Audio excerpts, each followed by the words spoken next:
ಈ 300 ವರ್ಷ ಹಳಿ ವಾಡೆ ಒಳಗ ಅಮಾವಾಸ್ಯೆ ಹುಣ್ಣಿಮೆ ರಾತ್ರಿಗೆ ಯಾರೋ ಕಿರ್ಚೋ ತರ ಕೇಳಿ ಬರ್ತೈತಿ ಅಂತ. ಅಷ್ಟಕ್ಕೂ ಇದು ಯಾವ್ದು ವಾಡೆ ಅಂತ ನಿಮ್ಗೆ ಗೊತ್ತೈತೇನ್ರಿ ಸಾವ್ಕಾರ? ಇದೈತಿ ಪುಣೆ ಒಳಗ ಅತ್ಯಂತ ಬಲಿಷ್ಠ ದೊಡ್ಡ ಕೋಟೆ ಅಥವಾ ವಾಡೆ ಶನಿವಾರ ವಾಡೆ. 10 ಜನವರಿ 1730 ಪೇಶ್ವೆ ರಾಜರಾದ ಮೊದಲನೇ ಬಾಜಿರಾವ್ ಅವರು ಇದು ಕೋಟೆನ ಕಟ್ಟಿಸ್ತಾರೋ. ಅವತ್ತಿಂದ ಈ ವಾಡೆ ಪೇಶ್ವೆ ಅವರ ಅತ್ಯಂತ ಮಹತ್ವದ ವಾಡೆ ಆಗ್ತೈತಿ.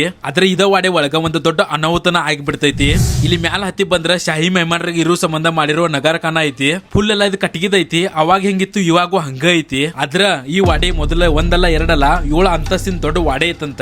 ಸುಮಾರು 3 ಸಲ ಈ ವಾಡೆಕ ಬೆಂಕಿ ಬೀಳ್ತೈತಿ ಅಂತ. ಅದ್ರಾಗ 1728 ಬಿದ್ದಿರೋ ಬೆಂಕಿಗೆ ಎಲ್ಲಾ ಸುಟ್ಟು ಹೋಗ್ಬಿಟ್ಟೈತಿ. ಯಾಕಂದ್ರೆ ಈ ವಾಡೆ ಕೆಳಗಿನ ಮಜಲ್ ಅಷ್ಟೇ ಕಲ್ಲಿಂದಿತ್ತು, ಮ್ಯಾಲಿಂದೆಲ್ಲ ಕಟ್ಟಿಗೆದಿತ್ತಂತ. ಅದಕ್ಕಾಗಿ ಎಲ್ಲ ಸುಟ್ಟು ಹೋಗ್ಬಿಟ್ಟೈತಿ. ಈ ವಾಡೆ ಒಳಗಿಂದ ಅಮಾಸಿ ಹುಣ್ಣಿಮೆ ರಾತ್ರಿಗೆ ಮರಾಠಿ ಒಳಗ ಕಾಕಮಾಲ ವಾಚವಾ ಅಂತ ಧ್ವನಿ ಕೇಳ್ತೈತಿ ಅಂತ. ಅಂದ್ರ ಕಾಕನನ್ನ ಉಳಿಸ್ರಿ ಅಂದಂಗ ಮೊದಲನೇ ಬಾಜಿರಾವ್ ಪೇಶ್ವೆ ಅವರ ಮೊಮ್ಮಗನಾದ ನಾರಾಯಣರಾವ್ ಪೇಶ್ವೆ ಅವರ ಹತ್ಯೆ ಮಾಡ್ತಾರೋ. ಅವತ್ತಿಂದ್ರ ಇವತ್ತಿನ ತನಕ ಅವ್ರ ಆತ್ಮ ಇಲ್ಲೇ ಐತಿ ಅಂತ ನಂಬಿಕೆ ಐತಿ. ಇಲ್ಲಿ ಲೋಕಲ್ ಮಂದಿ ಹೇಳ್ತಾರೋ. ಇಲ್ಲಿ ಒಟ್ಟಾರೆಯಾಗಿ 5 ಹೆಬ್ಬಾಗಿಲದವ್ರಿ ಸಾವ್ಕಾರ. ಅದ್ರಾಗ ಮೇನ್ ಐತಿ ದಿಲ್ಲಿ ದರ್ವಾಜಾ. ಇದಾದ ಬಳಕ ಐತಿ ಮಸ್ತಾನಿ ದರ್ವಾಜಾ. ಮಸ್ತಾನಿ ಅವರ ಮೊದಲನೇ ಬಾಜಿರಾವ್ ಅವರ 2ನೇ ಹೆಂಡತಿದ್ರು. ಆಮೇಲೆ ಇದೈತಿ ಕಿಟಕಿ ದರ್ವಾಜಾ. ಇದನ್ನ ಯಾವತ್ತೂ ಓಪನ್ ಮಾಡ್ತಿರ್ಕಿಲ್ಲ, ಬರೀ ಕಿಟಕಿ ತರ ಸಣ್ಣ ಬಾಗಿಲಷ್ಟೇ ಓಪನ್ ಮಾಡ್ತಿರೋ. ಈ ಗಣೇಶ್ ಮಹಲ್ ಆದ ಬಳಕ ಹತ್ತೈತಿ ನಮಗ ಗಣೇಶ್ ದರ್ವಾಜಾ. ಈ ಗಣೇಶ್ ಮಹಲ್ ಸಂಬಂಧ ಇದಕ್ಕೆ ಗಣೇಶ್ ದರ್ವಾಜಾ ಅಂತ ಹೆಸರು ಕೊಡ್ತಾರೋ. ಈ ಲಾಸ್ಟ್ ಏನೈತಿ ನೋಡ್ರಿ, ಇದ ನಾರಾಯಣ್ ದರ್ವಾಜಾ. ಹೇಳ್ತಾರೋ ನಾರಾಯಣರಾವ್ ಪೇಶ್ವೆ ಅವರ ಮೃತದೇಹನ ಇಲ್ಲಿಂದ ತಗೊಂಡ್ ಹೋಗಿದ್ರಂತ. ಅವ್ರ ನೆನಪಿಗೋಸ್ಕರ ಇದನ್ನ ನಾರಾಯಣ್ ದರ್ವಾಜಾ ಅಂತ ಹೆಸರಿಟ್ಟಾರೋ. ಇಲ್ಲಿ ನಾನು ನಿಮ್ಗೆ ಅಷ್ಟೊಂದು ಡೀಟೇಲ್ ಆಗಿ ಏನು ಹೇಳಿಲ್ಲ. ಫುಲ್ ವಿಡಿಯೋ ನಿಮ್ಗೆ ಯೂಟ್ಯೂಬ್ ದಾಗ ಸಿಗ್ತೈತಿ. ಲಿಂಕ್ ಬಾಯೋದಾಗ ಐತಿ. ಅಷ್ಟಲ್ದ ಉಡಾಳ ಮಂಜಿ ಅಂತ ಸರ್ಚ್ ಮಾಡ್ರಿ ಯೂಟ್ಯೂಬ್ ದಾಗ.